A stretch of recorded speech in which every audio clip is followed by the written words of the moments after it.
So good morning, everybody. I am Phyllis and I'm in New Orleans and I'm the facilitator of today's discussion. I'm going to read the land acknowledgement first, and then I am going to read our mission statement and go over how we conduct our meetings. So good morning to everybody and welcome back, Cheryl. Glad you're here.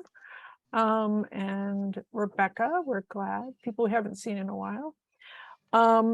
So we begin today by acknowledging that what we know as the United States is the ancestral and unceded territory of many indigenous peoples, and that there are many more nations and tribes that could be named here. Members of our meeting group today are on the lands of the Chitimacha and Choctaw in New Orleans, the Creeks and Cherokees in Atlanta, the Tonkawan, Lipan Apache, and Comanche in Austin, the Lenape and Piscataway in the Washington, D.C. metropolitan area, the Wampanoag and Nipmuc peoples in Boston, the Coahuila and Mojave in Riverside, and the Lumbee in Fayetteville.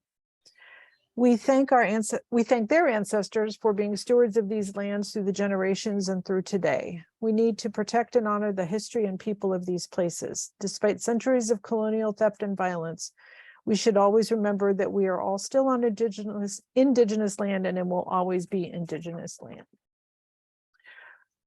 Eracism is the slogan of the group Erace, which was formed in New Orleans in the summer of 1993. We seek ways through person-to-person communication to show that we are committed to treating all human beings with love, respect, empathy, compassion, and humility. Join us. Erace is an organization that does not espouse any political party, and we have no religious affiliation. We believe in acceptance of all people, and no personal attacks of any kind will be tolerated. We come with the intention to listen, learn, and not to argue. At this time, I'm going to have everybody, I'll call you as I see you on the screen and have you introduce yourself. You can briefly say your name, where you are, and how long you've been attending Erace. And I'll start with Bill. I'm Bill Ives. I'm in New Orleans. I've been attending Erace for 5 or 6 years. Thank you. Louise? I'm Louise, been attending Erace on and off for 2 decades, first in New Orleans, now in Austin. And Glenn, sorry, I want to show you this, Glenn. In case you were confused, as my ancestors, you thought they were back there in that poster, but that was my grandmother and grandfather and father. Thank you. In Cairo. In Cairo, yeah. Marva? My name is Marva. I'm located in the New Orleans area, and I've been attending Erace post Katrina.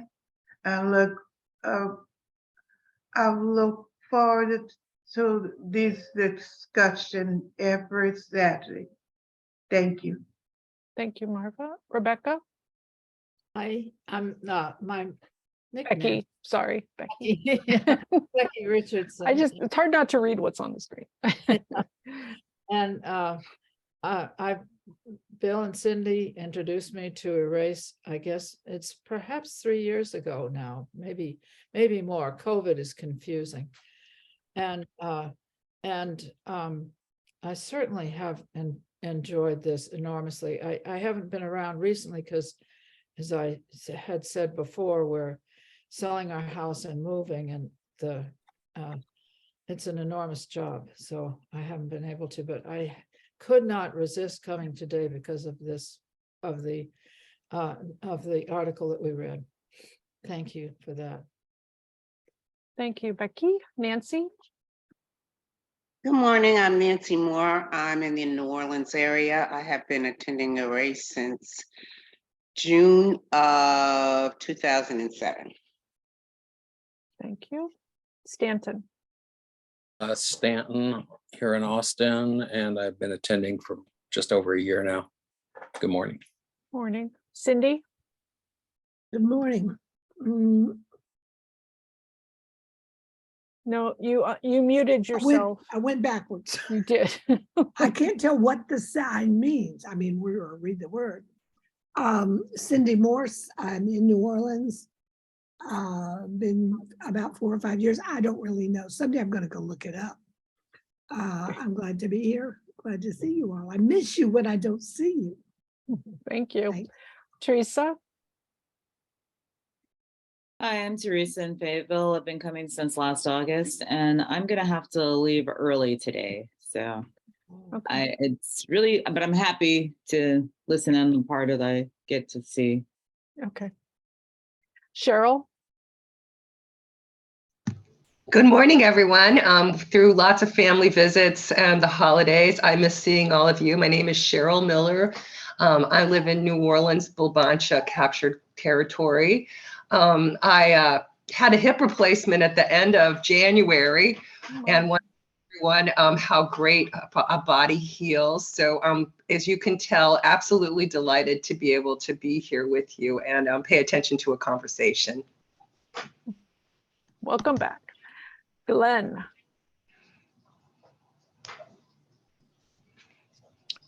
My name is Glenn Abdullah, and been coming to the race since 1994. And I'm glad to be here this morning. Thank you. Thank you. Next, I'm going to, sorry, I'm confused what I'm doing. Okay. Next, I am going to go over the way we operate the meeting. Most of you know that I will keep a list and you will be called on to speak in order of the list. To get on the list, put up one finger and move it, you know, so that some movement occurs on the screen that might catch my eye. If the person speaking says something that you weren't sure you heard right, or you misunderstood, or you didn't understand, put up two fingers and I will let you jump in and ask them a clarifying question. That is a question of, I didn't understand what you meant by, can you repeat this?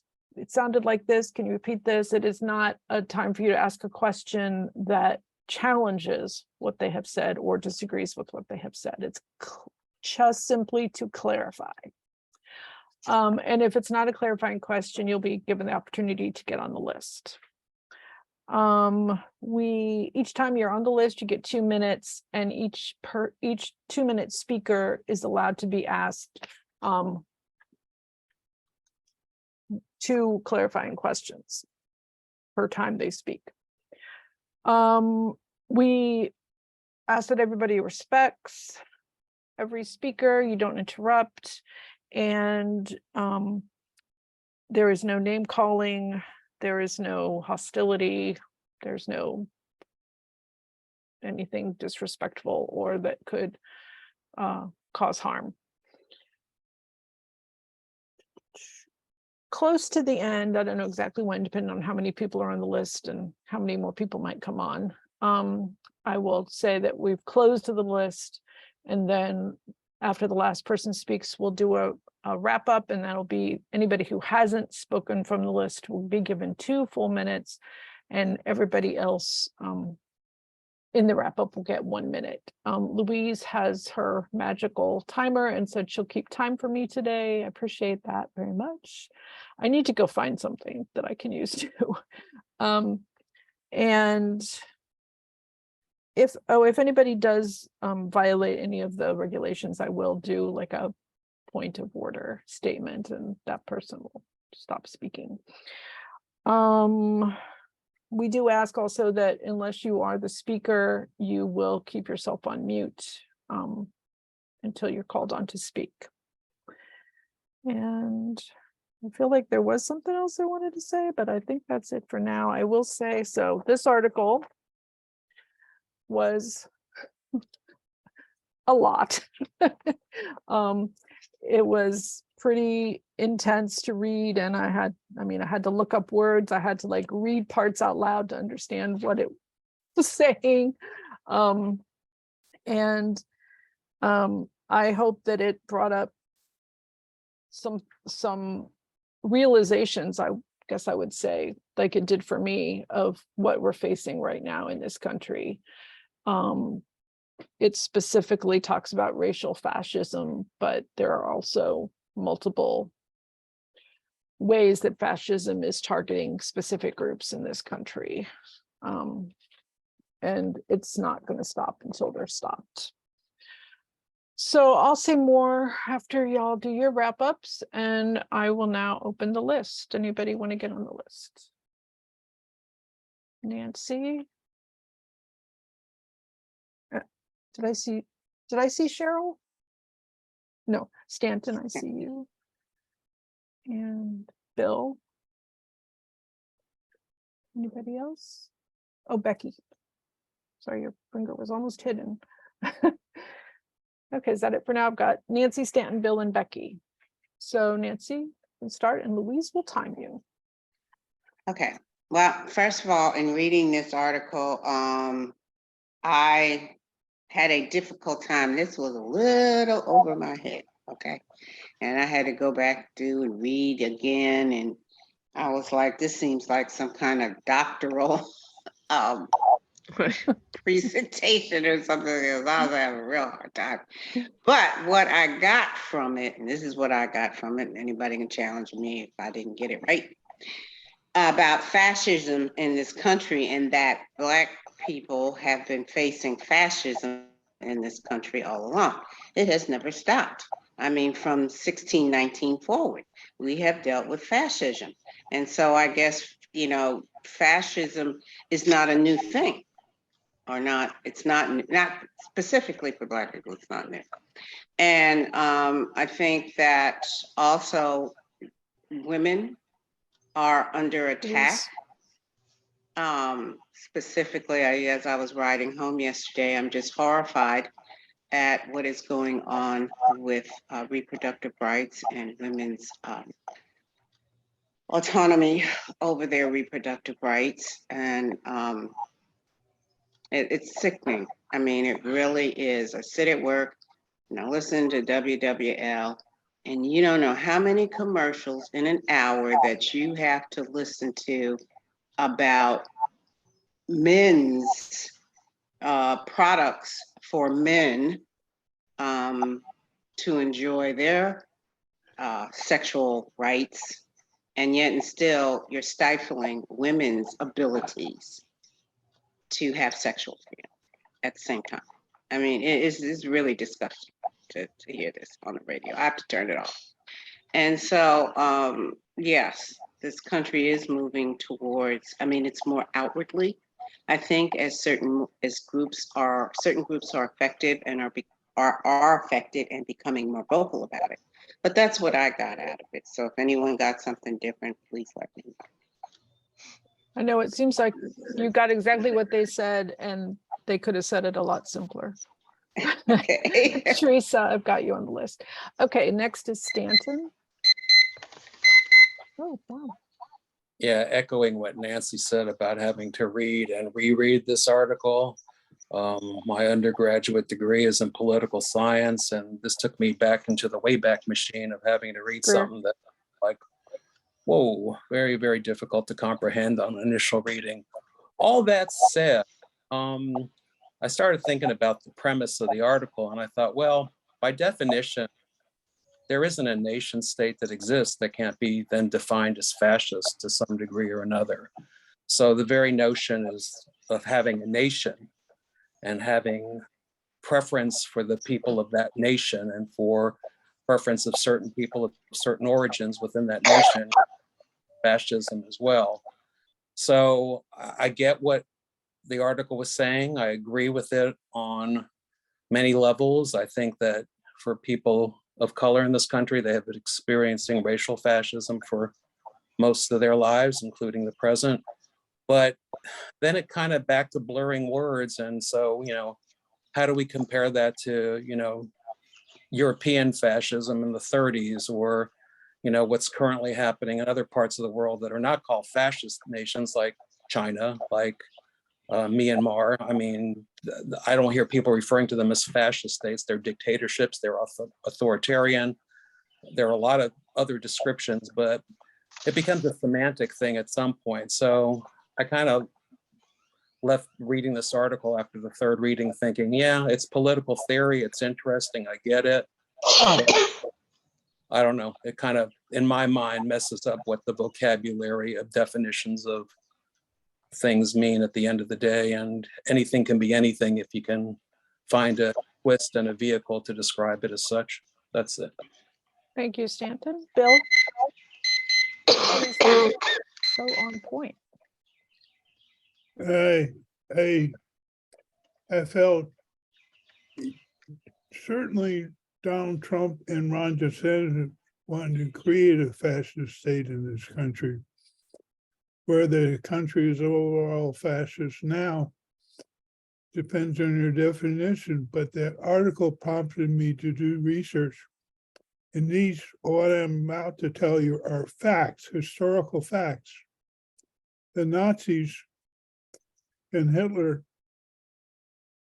praised the racial laws in the United States, and they studied them carefully. And they passed racial laws, racially oppressive laws in Germany in 1935, and they were modeled on Jim Crow. So our country, and also Hitler said that what America made America great was its racism. He praised the conquest of the West, and he said, this is a quote from Hitler.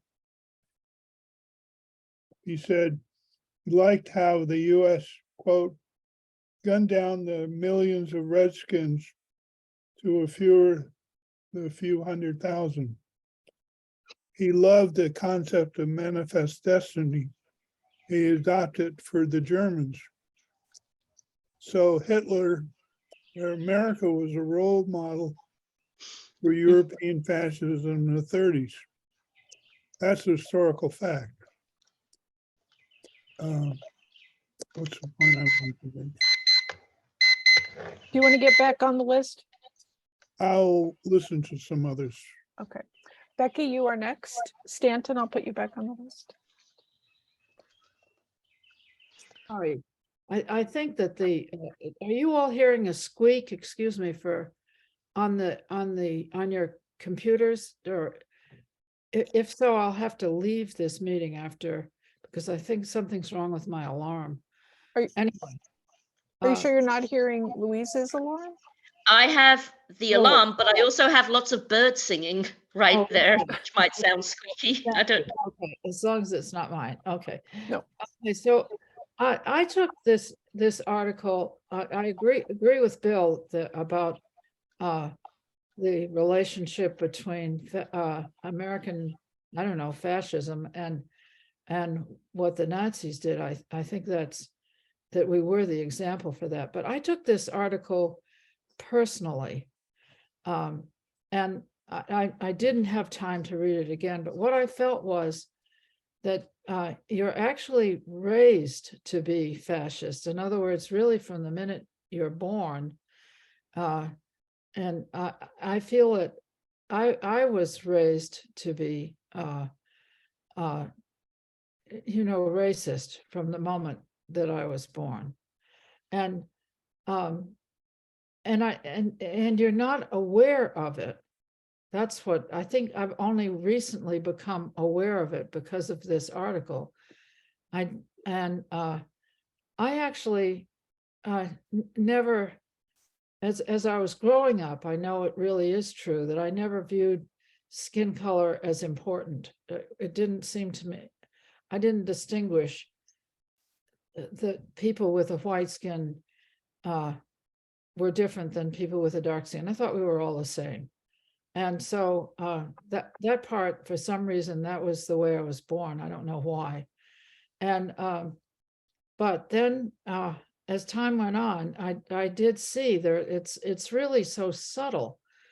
In other words, it's you can see it in actions between people. I've never seen that before, but recently have become aware of it, that the way someone speaks to someone, it is basically racist. They are basically, if it's person of color and a white person, the white person is most likely looking down on the person of color. And it's, you don't believe it until you really read an article like that carefully, reread it, which I haven't done yet, to see that we're all behaving that way. And that people of color are also behaving as the person being put down. So that's the time. Do you want to get back on the list, Becky? Well, yeah, I'll see if you're interested in them. Yes, okay. I'll put okay, you back on because there's about 4 people ahead of you now. I'll Okay. put you back. Louise is next. Well, again, yes, I had to read it a couple of times and slow down, but there was a couple of things that I pulled out from here. One was what George Jackson said: fascism has established itself in the most disguised and efficient manner. And that is what you were saying, Becky. You know, you don't notice it. It's subtle. Yeah, it's disguised and efficient is what it is.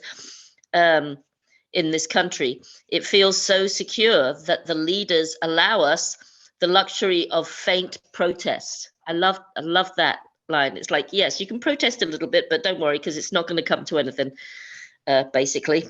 And then what else was interesting to me? Of course, yeah, the no knock law, right? That's a little subtle bit of fascism that's come in. I mean, what the hey? The anti-migrant stuff, the militarization of the borders.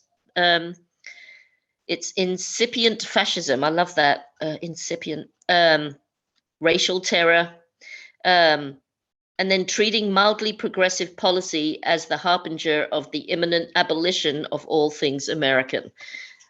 Just a few things that I pulled out from it. But yeah, we're on our way, quite happily trundling down that road to fascism, which we have been for quite a while, since the beginning, basically, of America. Anyway, that's it for me. Thank you, Louise. Next is Teresa. I was intrigued by what Nancy said about, first of all, I mute commercials for the very reason that I can't stand having the volume go up because of the commercial. So I just I'm not going to play with the volume here. I'm just going to mute it. But listening to those, and I assume she meant erection medications and how how a man has a right for an erection, but a woman doesn't have a right for abortion. And just using that as an analogy, you oppress people for your pleasure to have your life free of pain and, oh, I don't want to do, and it's like, when I think of fascism, I think of not just men, but whoever perceives to be in power, and they need rights that just bulldoze over. Just like I was telling you guys a couple of weeks ago, I never know the nuances of the law until a white man is suspected of a crime, and then, oh, the police don't have any reason to hold him. I was just like, wow, if his skin was just a little bit darker, you'd find all types of reasons to keep him in prison or in custody or whatever you call it. But no, not this guy. I never know the subtleties of the law and until then. And it's like, who has the right to autonomy and who will just be bulldozed over? And it's almost as if, wow, isn't this also a human being? Don't they also experience pain? Well, not when it comes to Black women in labor, right? We don't experience pain. I know I'm like stone skipping around, but it's still back to the same, who gets just an abundance of rights for just like, wow, that is a consideration for you. Nobody ever told me about those options. So it's just really, and yes, I did find the article very, very heady. I did keep rereading certain parts, but just in general, it's never been an acknowledgement of the suffering of people of color. Like I was saying, I think it was just last week, the founding fathers believed in diversity. They didn't believe in equity. They certainly didn't want to do certain types of labor, and that is still seen now. Certain types of labor, you think, oh, well, no, those people do that. That's beneath me. I'm not going to do that. And yet at the same time, aren't we supposed to be equal? Well, no, we never meant that equality for you if you're not a man, if you're a person of color. So I'll stop right there. Thank you. Louise, you're muted. Oh my God, that's probably why you couldn't hear it. That's why we couldn't hear it.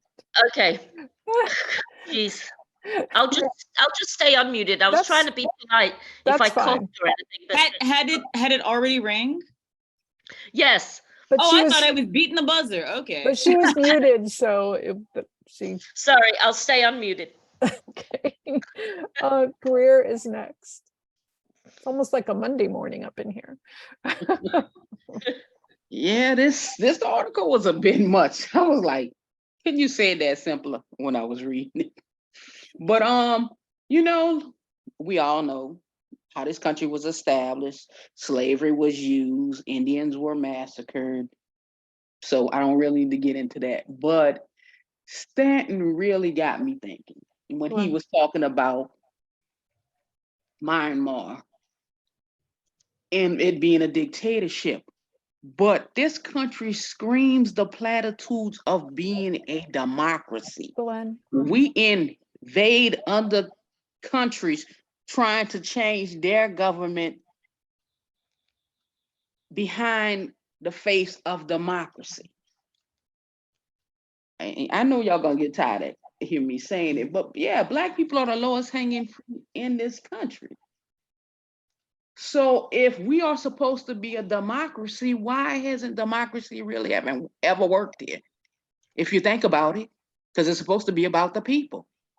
But you've relegated segments of the population to being second-class citizens. So technically democracy never worked, because when they said, you know, we're equal, we weren't even people then. So does the majority, if the majority of people want something, even if it's wrong, does that make it right? Democracy is an open concept, and it all depends on who's forcing what their basic will, because that's what's going on right now. It's like an animal being behind an electrical fence, and what they're doing is they're testing each part of the fence randomly to see which would be the easiest way to get out of, while we as American citizens are standing here just letting this stuff happen. Like when they say there are bad cops, where are all the good people who are supposed to be standing up for rights? I'm gonna tell you where they are. They're sitting down. That's it. Thank you, Greer. Next we have Stanton, then Becky, then Bill, then Glenn. Well, I was going to say something else, but I first want to address what Greer said. Greer, you make an extremely good point about we have the pretense of being a democracy, and yeah, we don't fulfill the democracy. So yeah, no, thank you for that insight. It's a very valid point. I was going to say that, there have been many, many, many thousands of examples in history of this fascism that's been practiced. I mean, starting with, Roman times, through the Inquisition, through the Russian Empire and the Pale of Settlement, and excluding people from occupations and where they could live. So we have many historic precedents. And yet, back to what Greer said, but not necessarily in the guise of democracy. So thank you for that. It's gotten me having to reevaluate what I was saying. The other point I was going to make is that, I'm someone who finds patriotism a little dicey as far as verging on fascism as well. I'm someone who has not stood up for the national anthem at public events and get really ugly looks from people. I never liked saying the Pledge of Allegiance in grade school and all through my educational years. I find that kind of verging on national fascism and that group mindthink. Every time people start shouting USA, USA at sports rallies or at Trump rallies, it actually sends chills down my spine because it's a hop, skip, and a jump to the Nazi Nuremberg rallies in my mind. So, you know, it's dicey. I'm not necessarily unpatriotic, but I'm definitely not a super patriot either in that regard. And we cloak our exterior sentiments on nationalism and pride, but to me, I think it's verging on fascism when we do those things. Thank you. Stanton, next is Becky.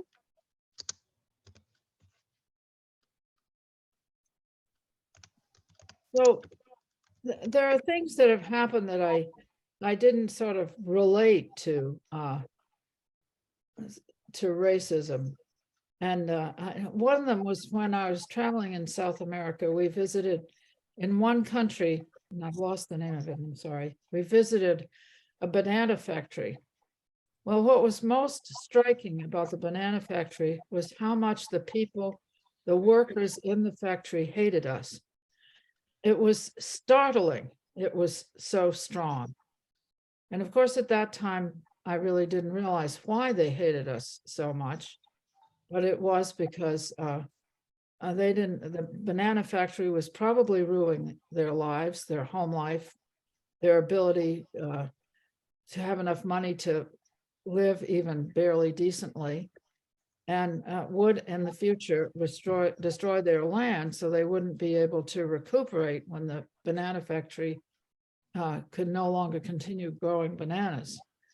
So that's the way we behaved abroad. We really destroyed people's land so effectively that's why we have so many immigrants at the Texas border. They actually cannot have a living anymore because our companies destroyed their land. But anyway, so that's sort of always stayed with me. But sort of the individual effects or the very personal effects of racism, the way you actually ask somebody to do something, it's really, it's striking. So that the other day, this lady was working in our house, and she turned to another worker and told them what they should be doing. And I don't think, honestly, she realized she was doing that. But having read this article, it was a person of color and she was a white woman. And she was actually telling that woman how to do her job and not realizing that that's really a very inappropriate thing to do.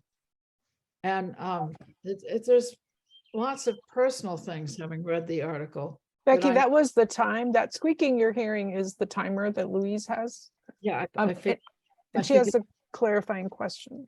Okay. You said the white woman told the black lady to, oh, okay. But they were both workers, you know. Right. Yeah. Okay, I've got Bill and Glenn, and then the list is open after Glenn. If anybody wants to put a finger up and get back on the list. Stanton and Cindy.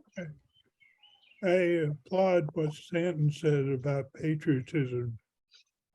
And during the Vietnam era, I was subject to the draft, and I applied to be a conscientious objector because I didn't believe in a war of oppression. As Muhammad Ali said, I'm not black, but he said, why would a black man want to go 6,000 miles to kill a yellow man to protect the white man who's oppressing him? That was very articulate.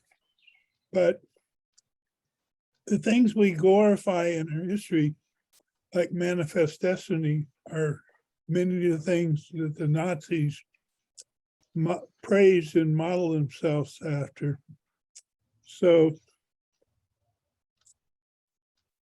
Hitler said, as I said before, racism made America great, and that's what the MAGA crowd wants to return to. I also was moved by what Becky said. I had two sets of parents my natural parents and my aunt and uncle. Our natural parents were not racist at all. They were very liberal. But my aunt and uncle were extreme racists. I was told by my natural parents that I should never say the N-word or be extremely punished. But my aunt and uncle used the N-word all the time. That difference highlighted the difference to me as a child. It was a bit confusing, but it brought out the difference that if I had had one set of parents, I might not have noticed. Okay, that's enough for now. I think the alarm is about to go off. Oh, There we okay, go. good timing. Okay, Bill, next is Glenn. First of all, this fellow who wrote this article, he wasn't trying to reach the masses.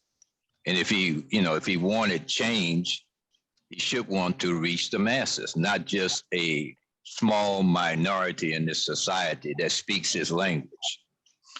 Like they say, just make it plain if you want to do some good.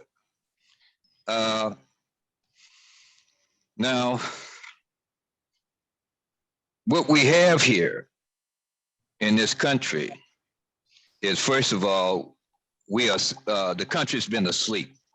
They didn't know that they had all this fermentation going on of people wanting to overthrow the government and bring in a dictatorship. They had no clue this was going on. I didn't have no clue this was going on.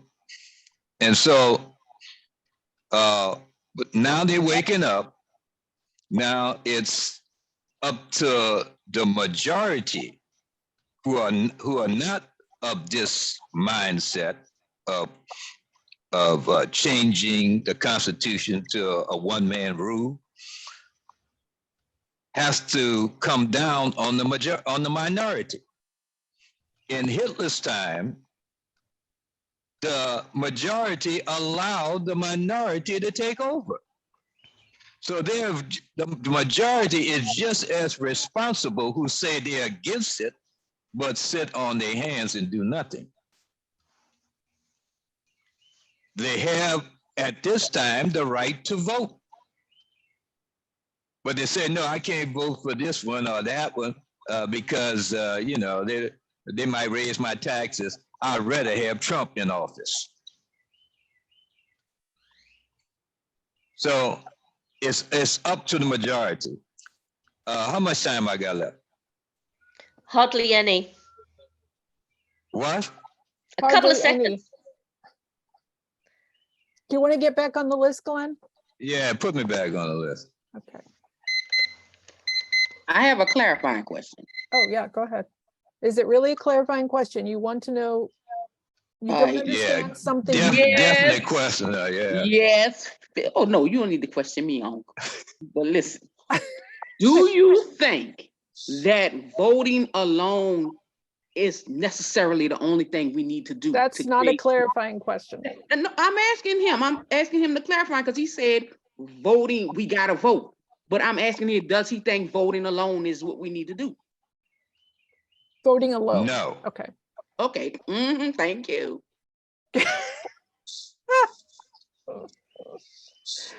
Okay, I'm dying now. Stanton, you're next. Yeah, Bill, this is just sort of anecdotal as well to Rebecca's statement about the people working at her house. I recently had my fence replaced here, and the guy who owned the fencing company is white, and he hired people who spoke Spanish to do the work. And there was a manager who came out and some workers, and my Spanish is decent. And I was engaging the guys who are actually building the fence in conversation, asking them where they were from. And they said they were from Nicaragua. And we got to talking further. And then they told me the guy who was the manager or the boss of them that day was from Mexico.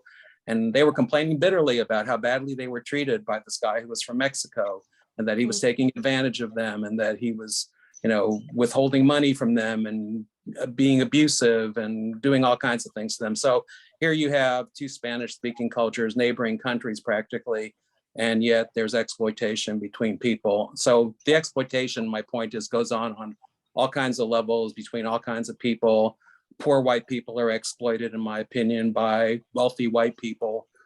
So yeah, exploitation is a historic fact, and I don't know what there is that we can do about it.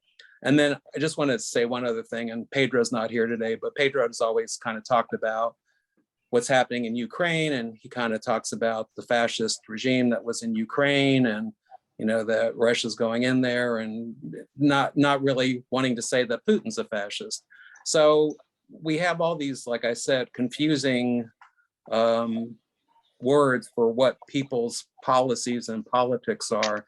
And in my opinion, Putin's a fascist. He's demonstrating that on a daily basis, but yet he's trying to free the Ukraine from the fascists who were in the government in the Ukraine. So yeah, it's back to words and what they mean, and everybody's everything and everybody's nothing. It's kind of like the Academy Awards. Thank you, Stanton. I would say unions and labor laws, that is what can be done to help prevent exploitation of workers. Cindy, you are next. And this is kind of my feeling about this whole issue. Same old, same old. This has been going on for centuries. And if you have white skin, you're on top of the pile. If you have brown skin, you're somewhere down a ways. And then if you're really dark, further down. I mean, it takes each of us changing our own behavior. And how you treat the people you interact with is crucial. And if I'm speaking to someone on the street in my neighborhood, and they happen to be from a different background, and I treat them respectfully, ask a question, if we interact in a way that is equal, that makes a difference. If you treat them in a condescending manner, you're perpetuating this system. And I think we need to think about how do we interact, especially with people that we live close to, but are not equal to. Not that we think we're better than, but that's how it comes across. I'm sick of it. So look at our daily behavior. Thanks. Enough said. Stanton has a clarifying question. What's your question? Well, this is actually for Phyllis, Cindy. So the clarifying question for Phyllis was, so how do you prevent union leadership from exploiting union membership? Exactly. A la Jimmy Hoffa and the Teamsters. So I don't know. It's all very complicated. Yes, that was more like a statement, but yes. He asked, how do you? Yes, he did, but he wasn't really asking. He Okay. sort of was. Glenn is next. Rhetorical. Glenn.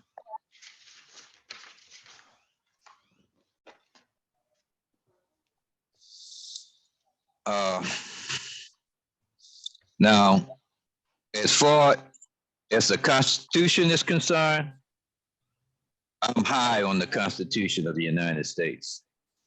And although the writers showed some hypocrisy by having slaves themselves, but what they wrote was meant for everyone to have equal rights. And in the time that they wrote it, the people came from different countries and they settled in different places, and they had different colonies of different ethnic groups. So they weren't treating each. You go into one colony in Pennsylvania, they didn't treat you right if you were of a different ethnic European group. And but I know that my civil rights lawyers argued the Constitution for us to have our equal rights, have the Equal Rights Bill passed. Thurgood Marshall argued from the Constitution. And this Constitution, at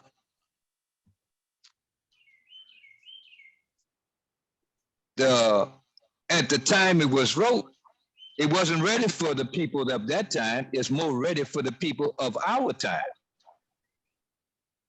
I feel the clock is about to ring, so you can put me back on the list. Okay, I've got Bill, Greer, and then Glenn again. Is there anybody else? Cheryl. Okay. First of all, you keep hearing things that I want to respond to. Glenn got it right. When the Puritans came to New England, they were escaping religious persecution. And they established religious persecution. You had to be a Puritan to vote in colonial New England. So they escaped religious persecution and immediately established it against people who were not in their religion. Also, people were talking about work things.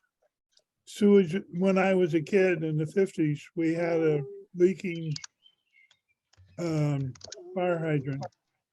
My father called the Sewage and Water Board for months and finally set out a crew of 6 with one pickaxe. And there was 5 white supervisors stood around smoking cigarettes. So the black man swung the pickaxe. So that was a more egregious situation. But I may not have enough time for this.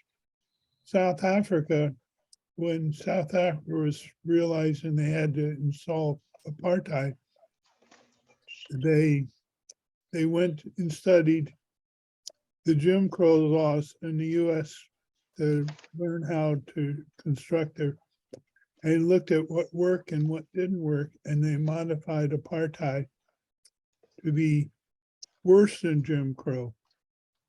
And I went to the prison in Robben Island when I visited my daughter in Cape Town. And the guides were former prisoners. And the guide said he started out as being nonviolent, but when the South African police killed his pregnant wife and his child in front of him, he realized that you can't be nonviolent against fascists. It doesn't work. So he went to East Germany to learn how to fire a bazooka. And he was going to fire a bazooka with another guy in Cape Town Harbor. The bazooka misfired and he got arrested. Anyway, you can't fight fascism with nonviolence. Thank you, Bill. Greer is next, then Glenn, then Cheryl.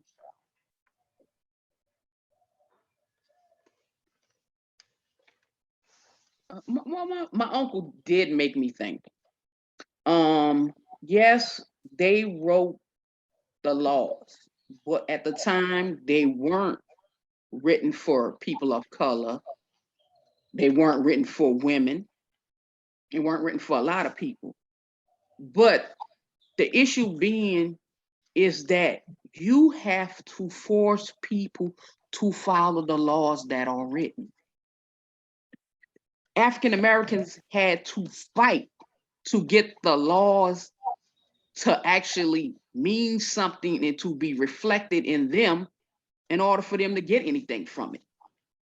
Just because something is there, unless it's executed, if your house is on fire and I'm holding the fire extinguisher, but the law says I'm supposed to give you the fire extinguisher. If I don't give it to you, your house is just burned down. Then we can go to court later and, well, I should have gave you the fire extinguisher. That's how the laws were working for us. And some of those laws are still working for us now. And we better be very careful because all this stuff that's going on with the schools and how kids are being taught, it's all been done before. Once you get the kids indoctrinated, then kids are going to fall the way of their education and learning. If you think about it, even without schools, a child can know where they fall in the grand scheme of society without ever being told. I know where I failed, though I failed to believe it, went to college, do what I'm doing. But kids are being shaped basically by commercials. So just imagine somebody, you're spending 8 hours a day with somebody who's going to put into your mind what they want you to know, what they want you to think. And there's no spiritual feeding going on. There's no education about who you are, though that should be with the parents. Once you indoctrinate the children, you can take over the country. That's basically what I'm saying. Thanks, Greer. Do you want to get back on the list? I'm listening to some people talk. See what Okay, it it's brings up. 10:56, so I might close the list soon. Okay, well, if you close it, that's okay. Okay. Glenn is next.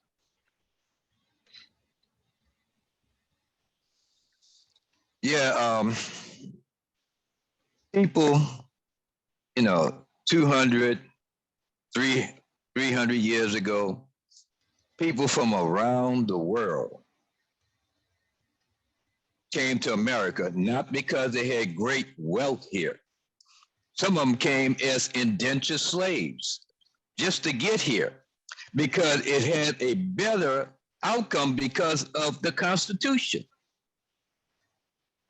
The way people were treated in Europe, you just need to really look at world history and come out of our little bitty caves and see what was the condition in the world for average people. And America, as they say, was a beacon that drew people here because of that Constitution, a chance for equality. The chance for And today, for immigrants, I have a sister-in-law that's a Philippine. She will talk about America in ways that African Americans can't see. What kind of opportunity it gave her just to get here. We are so jaded and so corrupt in our thinking. We ready to toss, not respect something that other people don't have. And other people are coming to America for, even though they know it may be racism here. They don't even think about that. They think about the freedom and the opportunity that they have and the protection that they have. Sure. Now, if we don't like what's going on today, we are free to do something about it. And stop waiting on the white man to change it for you. You have the opportunity to do something about it instead of just complaining about it. Thank you, Glenn. Can I ask a clarifying question? Yes, you have one and Nancy has one. You said that you have a Filipino sister-in-law and that she could talk about the United States in ways that African Americans can't. Did I hear that right? Correct. Could you give me an example of something that she would say that we African Americans won't see? You don't see the opportunity that you have here.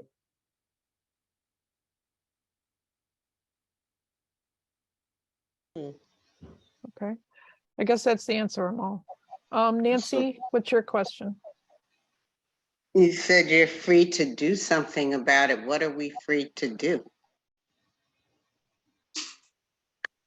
If you see a law that is unconstitutional, fight it.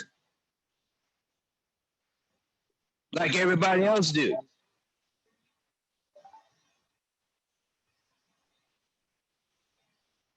Okay, thank you, Glenn. I've got Cheryl, Bill, and Greer. Greer will be the last person to speak, and then we'll do the wrap up. So Cheryl, go ahead.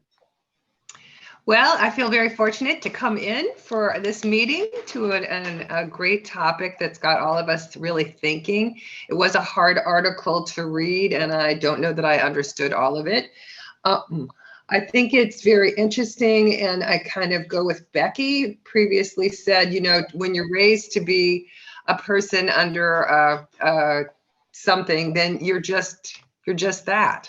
So, you know, it makes me think about how I support a fascist regime, or whether I just, you know, how I support racism by just by the path of living my life. It used to be that if you ask any questions when I was younger, you were accused of being a communist, and that was like so bad from the 50s on, you know, that you just kind of shut your mouth and didn't say a lot. That was a real tool. I had to go look up the doctrine of discovery to kind of like see, and actually in reading that I did while we were online here, you know, it goes all the way back to the Romans on a group of people, you know, creating what they think is right and using it against others for the power that they wanted to have. I also looked up the dictionary definition, which I thought was interesting because of Stanton, and then I wanted to even add something to it. It says a governmental system led by a dictator having complete power, forcibly suppressing opposition and criticism, regimentally all industry and commerce, etc., and emphasizing an aggressive nationalism and often racism. And, you know, I could just go to the first line that says a governmental system led by a dictator. You know, what about a governmental system led by, you know, a group of sheep that just keep going along with what, you know, the bigger power says? Anyways, thank you for a great topic, Phyllis. Thanks, Cheryl. Glad you could come today. Bill is next.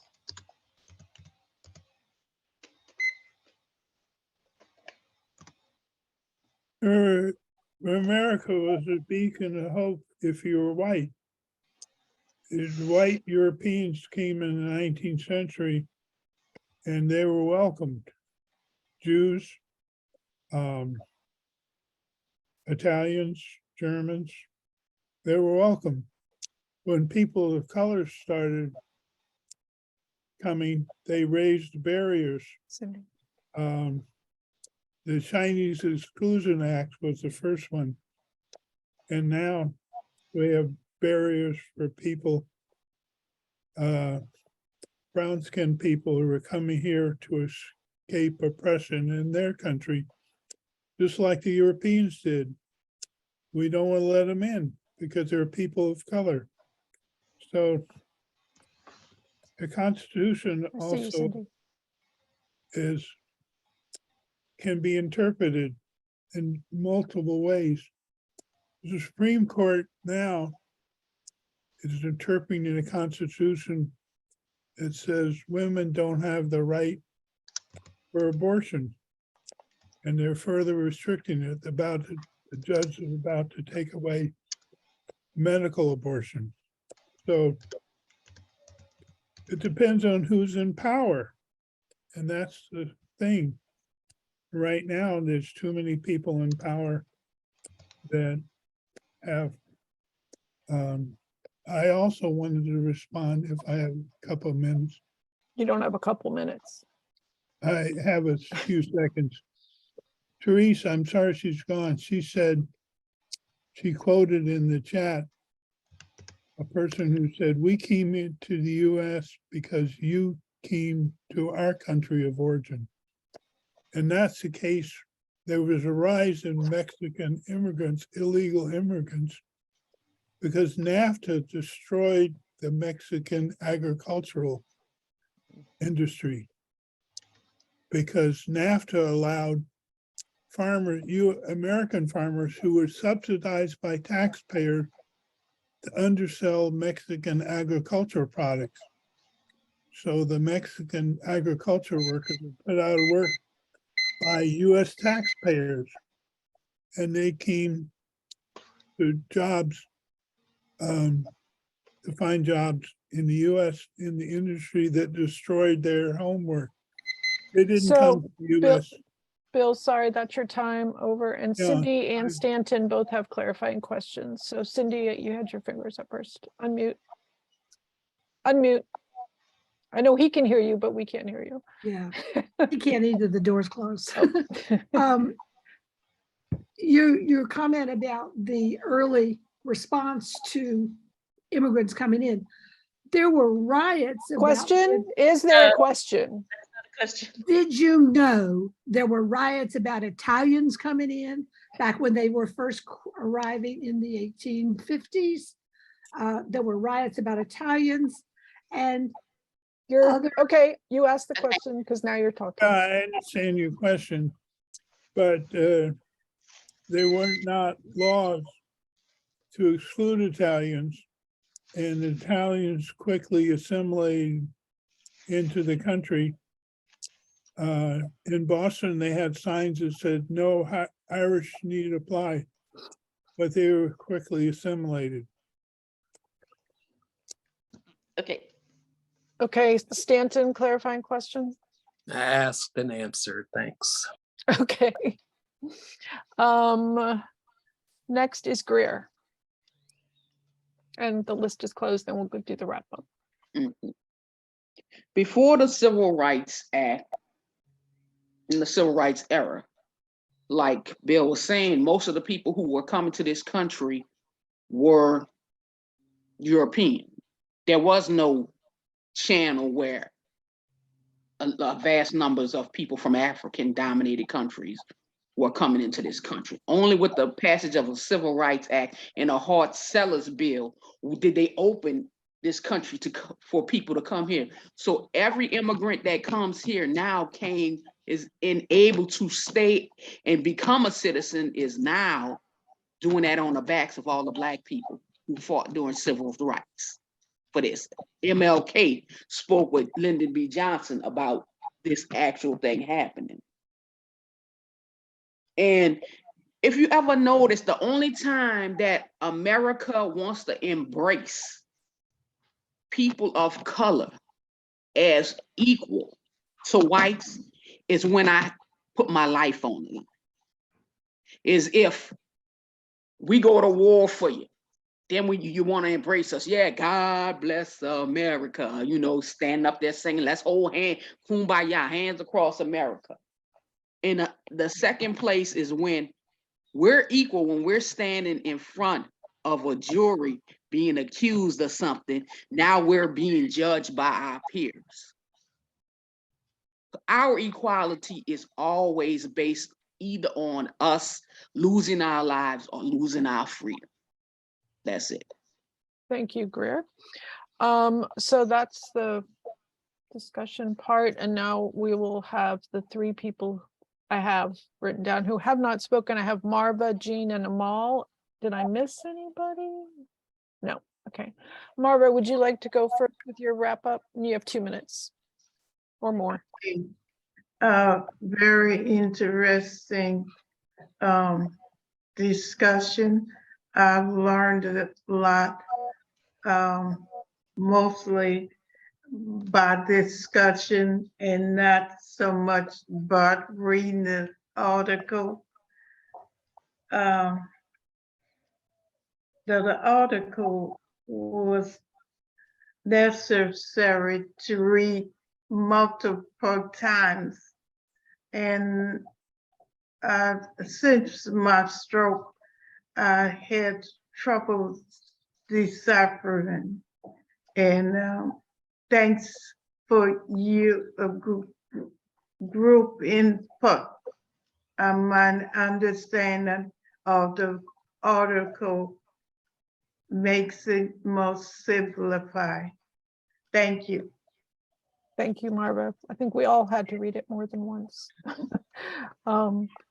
Jean, you are next if you would like to have 2 minutes. Well, it was a very interesting and intellectual article. When Glenn talks about what we can do in terms of voting, that certainly that is one thing, but we've got to get out and fight the people like DeSantos and what they're doing in terms of really eliminating people from history, that like they no longer are part of the American history. This is insane. African Americans built this country and they are part and parcel of American history. Without their history in our history, there is no history. And we've got to stop people from, you know, fighting against, quote, the critical race theory, which they talk about, which actually is an intellectual exercise and that was developed in law schools.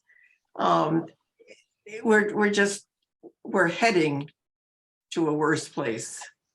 And we've got to make sure that we fight back against these people. And definitely when you're talking about fascism, you know, I think that's the direction that these people are headed in. They want to become dictators. They want what they want, and they want everybody to be what they want them to be. And, you know, we can't allow this. We've got to fight. We've got to keep fighting for equality, inclusivity, diversity for everyone. Thank you. Thank you, Jean and Amal. 2 minutes. Interesting article. I didn't have to read it twice. I was familiar with some of the material. You know, fascism, capitalism, Marxism, all these European social orders, you know, don't work in the best interest of my people. And I dare anyone give me a historical example of where it has. So I'm not really a fan of either of them. I don't care which one you name. They all European in their origin, and they all don't have the interests of Black people in their ideology. So I'm not really a fan of any of them. You know, Adolf Hitler copied the United States for the Nazi regime in their campaign against the Jews, and not just the Jews. It was Jews. It was people who he would consider less desirable, if you will. The people who are mentally and physically handicapped, and other peoples that he had a problem with. So, you know, he was copying those things from the United States. That wasn't something he came up with. So the all of these you know, Glenn said that the Constitution, when they wrote it at the time, it was meant for not that time, but the people of this time. Well, what's the point in having a Constitution if it wasn't meant for the people at the time it was written in? You know, why have it if it was only meant for people who were coming along later? You know, then that's the case. Don't have a Constitution.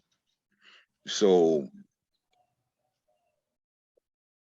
the article, the Black people who are quote fascists and Marxists, I don't understand why, but for whatever reason they choose that path. That's the path they choose. It's all rooted in racism to me. And if the fight ain't against white supremacy, then there's no fight. There's no need for me to be in that fight. That's my battle against white supremacy. Good timing. Thank you, Amal. I know Okay. I'm just that good. You've been doing this a long time. Yeah. So now we'll do the 1 minute wrap up, people, and we'll start with Bill. It's a thought-provoking article. And I want to say Hitler also oppressed Blacks. He didn't have many around, but he was against people of African descent also. And the Nazis never had more than 40% of the vote. They were a minority party that took over the country like the Republicans now, they don't have more than 40% of the vote unless they cheat. Anyway, good discussion. Thanks to everyone. Hope you have a good week. Thank you, Bill. Louise, would you like to go next? Sure. Yeah, we are definitely a fascist country. I mean, just on the fact that they've banned drag shows. You know, it's laughable what they're doing, but frightening at the same time, right? And yet we've got the gun laws that they've very weakly changed, but that's still going on. People still shooting up, killing people in public places, and yet no gun laws, no really good gun laws have come in. I know that's not quite fascist, but just the fact that this country is a bit messed up. And as far as the Constitution goes, Glenn, I don't know why you love it so much. It's broken. It's a terrible thing when it was first made, and it doesn't work. It's wrong, broken. Sorry. Bye, everybody. Don't go away yet. You're still timing. Oh yeah. Well, bye as far as me speaking. Becky, you're next. Thank you. I just want to say that in Boston, we were exceedingly cruel to the Irish. Didn't want anybody to think that because they were white, we were nice to them when they came here. We were not. We were terrible. But it's true that we're more consistently make it harder for people of color. There's no question about that. We've done it for years and we keep doing it, and we've stopped doing it to the Irish. So great discussion, great article. Thanks. Thanks, Becky. Nancy.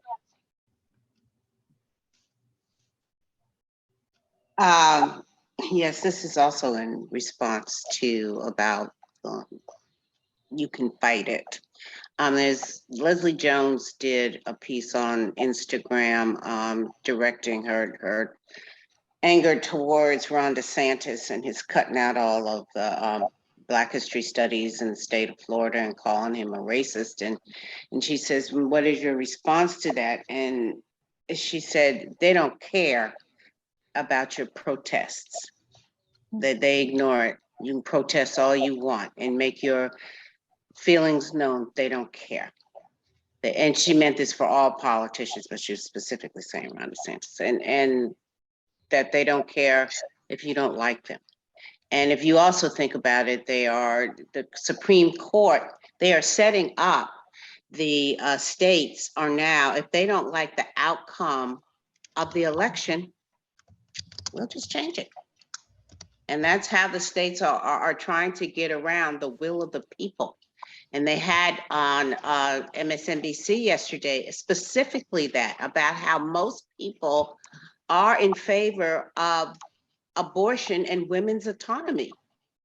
And they're setting up all these laws to relegate women to second class because of the fact that I was born with a uterus.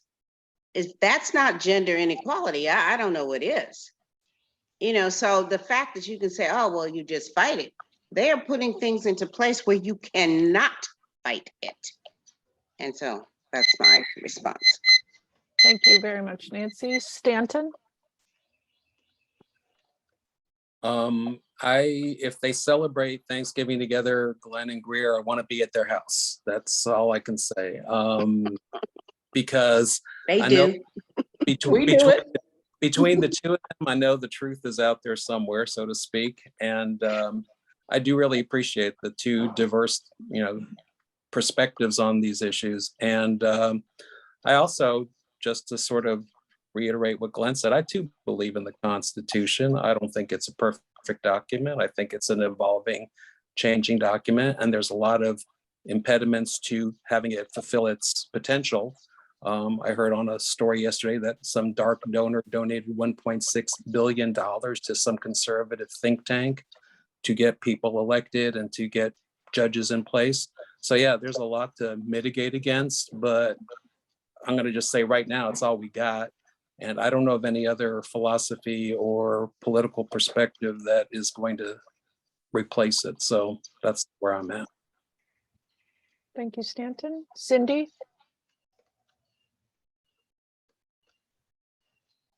It's been a good discussion.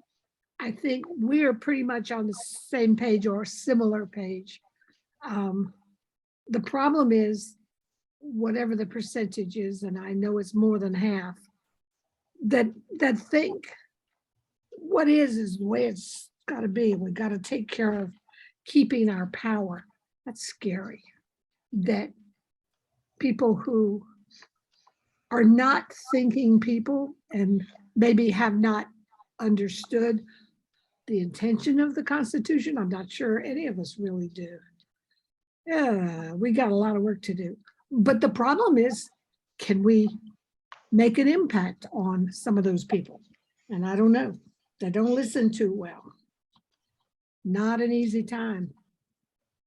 But we work on it. Keep doing it. Hope y'all have a good week. Thank you, Cindy. Cheryl? Thank you. Thank you, everyone, for a great discussion. Great to see you all. I think the only thing that I kind of was like the part about Native Americans, I certainly wish that, I guess we have Teresa that stands up, but that just to me seems to be an unrepresentative group of people that have suffered from fascism since the first colonizers set foot here. Have a great week. Bye. Thanks, Cheryl. Glenn?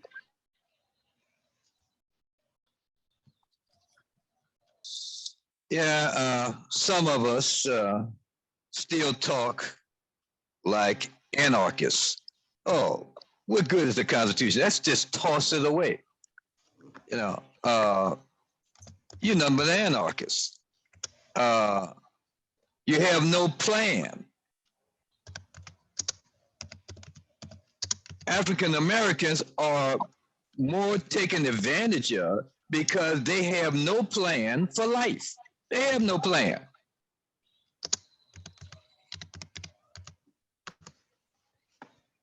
In the Constitution, when it was first written, most of the country could not even read.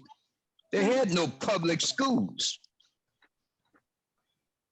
So yeah, this is a better time and for people who have better hearts than they had back then, and a better mind for the Constitution. Okay, that's it. Thank you, Glenn. Greer? This was a really interesting discussion. It really got my juices flowing. I can only say this. At least we can always amend things. We're going from a supposed democracy to I don't know whatever this is right now.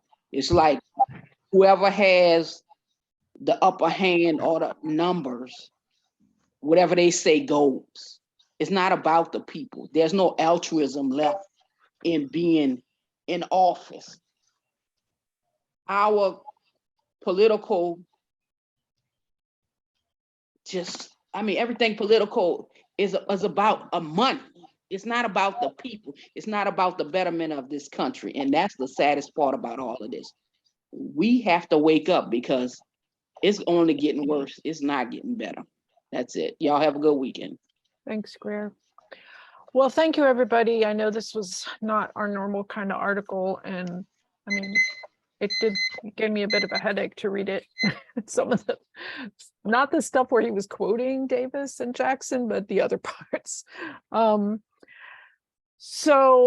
First, I want to say I have a friend who has a PhD and was in the Black Panthers, and I sent him this article last night to get his opinion on it. I haven't heard back yet, so I'm curious to see what he thinks of it.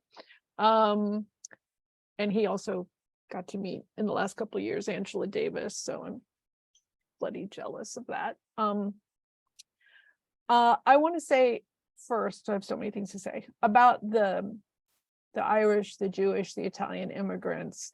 None none of those people were considered white when they first got here. They were not in the privileged class. They were, if you weren't Anglo-Saxon Protestant, English speaking, you were not in the privileged class. I just saw a story yesterday about the first person to cross through Ellis Island in New York was a young Irish woman. She said she was 15, but she was probably 17. She probably lied about her age to get a cheaper fare. She came over with her two of her brothers. Her parents had already been here 4 years when she came. So she was 17. She died of probably heart failure when she was 50 years old. That's 33 years. Living in a tenement in New York City, lost several of her children before they turned 3 because of diseases from living in a tenement and in poverty. So unless, like I said, you were white Anglo-Saxon Protestant, any other people we consider white now were not considered privileged when they first came here. I don't know how long it took for some of those groups to be accepted as white, but it wasn't shortly after arrival. And even now, and I'm not saying the Irish are being oppressed, but even now it's very, especially around St. Patrick's Day, which was yesterday, very common to hear jokes about Irish people, which we wouldn't tolerate, most of us, about other groups of people.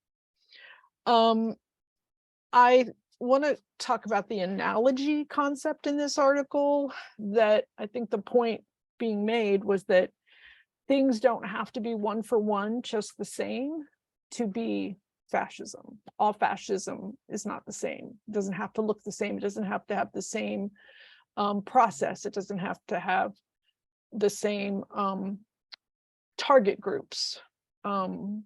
So I think we should keep that in mind. You know, it reminds me of when people say Israel isn't an apartheid state because it's not just like South Africa.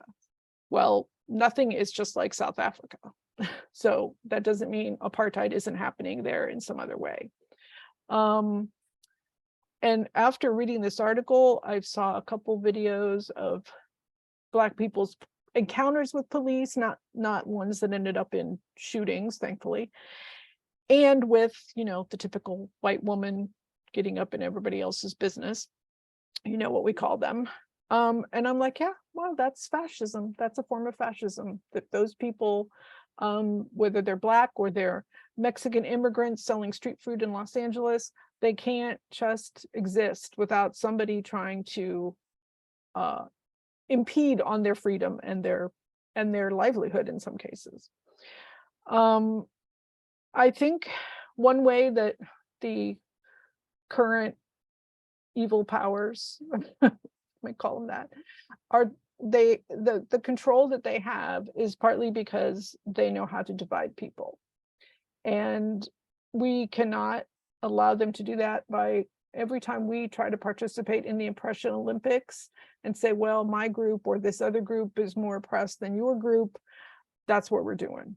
The basic freedom, the basic philosophy is, if everyone isn't free, no one is free.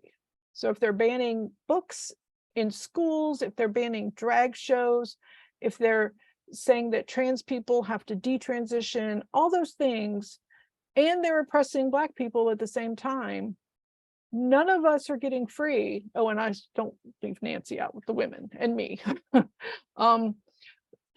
No one is going to be free as long as any group is allowed to experience oppression. I think the conversation about patriotism, I don't buy into flag waving and saying the pledge as being patriotic.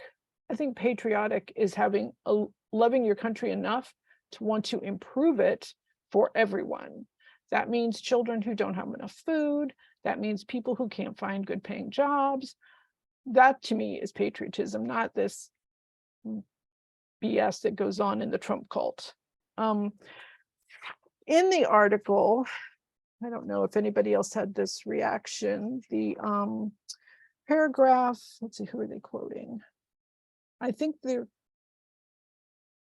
I don't know if they're talking, it might be Angela Davis, it's sort of unclear, but that the question is whether fascism is taking over the United States. If by that we understand the gradual or rapid abolition of the remnants of the constitutional state, the organization of paramilitary troops such as the Minutemen, and granting the police extraordinary legal powers such as the notorious no-knock law, which does away with the inviolability of the home. If one looks at the court decisions of recent years, if one knows that special troops, so-called counterinsurgency corps, are being trained in the United States for possible civil war, if one looks at the almost direct censorship of the press, yada, yada, yada. So that made me think of the topic that we had a couple weeks ago about Cop City. They are training counterinsurgency troops. And I'm not sure. Oh yeah, so on the last page, it's talking about the toxicities of capitalism. And you know, there's all kinds of toxicities, but that made me also, you know, think of environmental racism and how all of those little details that we kind of look at individually, all put together, are fascist.